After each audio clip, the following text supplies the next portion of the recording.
নমস্কাৰ বন্ধুসকল, মোৰ অন্য এটা ভিডিঅ'লৈ আপোনালোকক স্বাগতম জনাইছোঁ। বন্ধুসকল, আজি আমি আলোচনা কৰিম আসাম পুলিচত অসম আৰক্ষীত ভুৱা কম্পিউটাৰ প্ৰমাণপত্ৰ জমা দিয়া 21গৰাকী প্ৰাৰ্থী গ্ৰেপ্তাৰৰ সম্ভাৱনা আছে।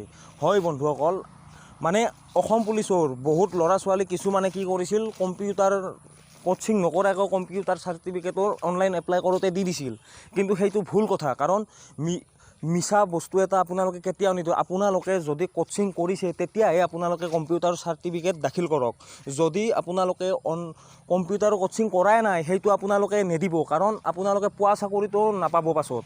সেইকাৰণে মানে এতিয়া ইয়াত নিউজ লাইভত এটা বাতৰি প্ৰকাশ কৰিছে যে প্ৰায় 100 প্ৰাৰ্থীক তলব CID গ্ৰেপ্তাৰ হ'ব পাৰে। CIDৰ গ্ৰেপ্তাৰ হ'ব পাৰে প্ৰমাণপত্ৰ জালিয়াতি কৰাৰ বহুত প্ৰাৰ্থী। আৰু এইটো বেছিভাগ ABUB পৰীক্ষাৰ জালিয়াতি হৈছিল। 414 জনৰ কেণ্ডিডেটৰ বিৰুদ্ধে এই অভিযোগ দাখিল কৰিছে। সেইকাৰণে মই আপোনালোকক বাৰম্বাৰ কৈছোঁ, আপোনালোকে যেনেকৈ তেনেকৈ অনলাইন নকৰিব। এইটো পোষ্ট উলিয়াৰ পিছত ভালকৈ চাই চিন্তিহে কৰক। যোনটো নাই সেইটো নিদিব, আপোনালোকে থকাটো দিয়ক। আৰু এনেকুৱা ধৰণৰ ইনফৰ্মেশ্যন পাবৰ কাৰণে মোৰ চেনেলটো ছাবস্ক্ৰাইব কৰি থওক। আৰু মই কি ডকুমেণ্ট লাগে, কিমান কি লাগিব, আপোনালোকৰ হাইট চেষ্ট ৰানিং এক্সট্ৰা মাৰ্ক কিমান পাব, চব মই আপোনালোকক ভিডিঅ'ত জনাই দিম। আপোনালোকে মোৰ চেনেলটো ছাবস্ক্ৰাইব কৰি থওক আৰু কাষত থকা ঘণ্টি বটনটো টিপি দিয়ক। বাকী এইখিনিয়ে আছিল বন্ধুসকল। জয় হিন্দ, জয় ভাৰত।